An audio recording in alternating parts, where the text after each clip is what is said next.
Please visit my link. Do like, share and subscribe. Thank you.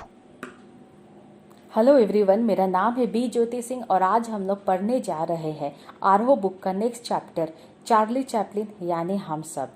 इस chapter को लिखा है विष्णु खरे ने। चार्ली चैपलिन जिनको कि कोई भी तरह का इंट्रोडक्शन का ज़रूरत नहीं है क्योंकि ये बहुत ही बड़ा फेमिलियर नाम है। आज हम इनके बारे में और भी डिटेल्स में पढ़ेंगे। चार्ली की माँ एक तलाकशुदा महिला थी। वह एज ए जूनियर आर्टिस्ट काम करती थी। बाद में उनके पागल हो जाने के बाद उनके घर में भयंकर निर्धनता, गरीबी और भूखमरी व्याप्त हो चुकी थी। माँ के पागलपन के साथ साथ उद्योगपतियों, पूंजीपतियों तथा सामंतवादी प्रवृत्तियों जैसे विषमताओं से चार्ली को संघर्ष करना पड़ा।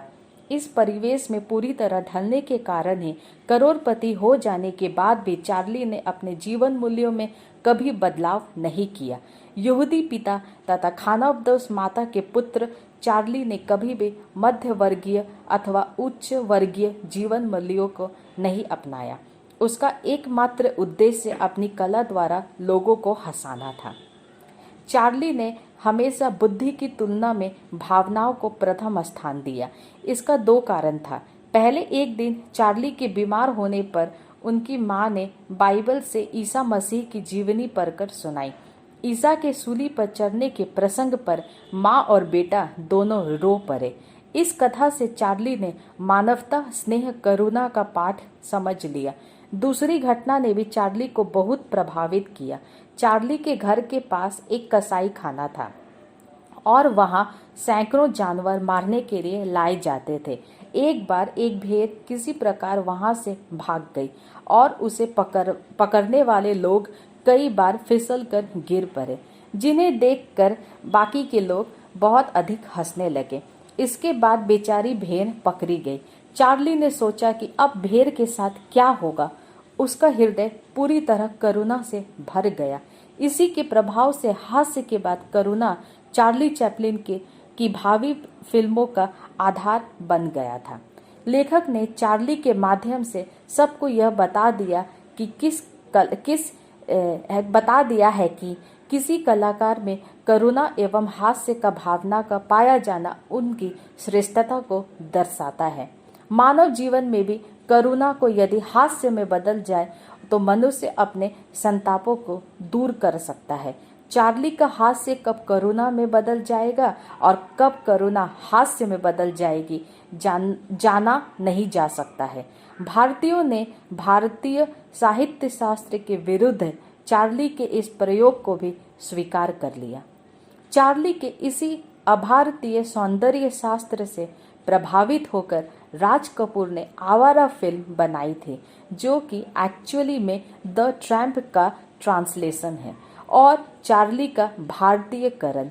इस परंपरा में दिलीप कुमार ने बाबुल, लीडर, गोपी तथा देवानंद ने फंटूस, तीन देवियां इत्यादि फिल्में दी।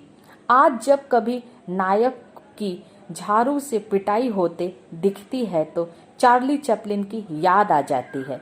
उनकी नकल आज के कलाकार भी करते हैं, किंतु उस मुकाम तक शायद आज तक कोई नहीं पहुंच पाया है। इसलिए सब प्रयास में लगे रहते हैं। इसका कारण यह है कि चार्ली का अभिनय बच्चों, बूढ़ों और युवाओं को समान रूप से पसंद आता है। सार्वभौमिकता, सदैव चिरायु दिखना, मानवीय स्वरूप अधिक व किसी भी संस्कृति के लिए विदेशी नहीं लगना, यह सब चार्ली की विशेषताएं थी, मीन्स उनके कैरेक्टरिस्टिक्स से। चार्ली में सबको अपना प्रतिबिंब दिखता है। भारतीय समाज में केवल होली के अवसर पर ही अपने ऊपर हंसने देता है और इसके अलावा कहीं और कुछ भी ऐसा नहीं है जो हमें अपने ऊपर हंसने का मौका दे। चार्ली की यह भूमिका चार्ली को सदैव जीवित बनाए रखती है। भारत में अपने ऊपर हंसने का स्वयं हास्यपात बनने की परंपरा नहीं है, लेकिन चार्ली स्वयं पर सबसे अधिक हंसता है। भारत में चार्ली के महत्व का प्रमुख कारण यही है। चार्ली बड़े से बड़े व्यक्ति पर हंसने का अवसर देता है। वह ऊंचे से ऊंचे स्तर पर जाकर भी हास्य का पात्र बन जाता है। इस प्रकार हम भी अपने जीवन के अधिकांश पड़ावों में चार्ली को याद करके हंस सकते हैं। ऐसे महान कलाकार में सभी को अपनी ही छवि दिखाई देती है और सभी उसे अपना मानने को उत्सुक रहते हैं। चार्ली की फिल्म की कुछ विशेषताएं। फिल्मों में भाषा का प्रयोग कम है। चार्ली में सार्वभौमिकता है। मानवीय स्वरूप अधिक है। सदैव चिरायु दिखता है। वो किसी भी संस्कृति के लिए विदेशी नहीं लगता। चार्ली में हम सबको अपना ही स्वरूप लगता है। Please visit my link. Do like, share and subscribe. Thank you.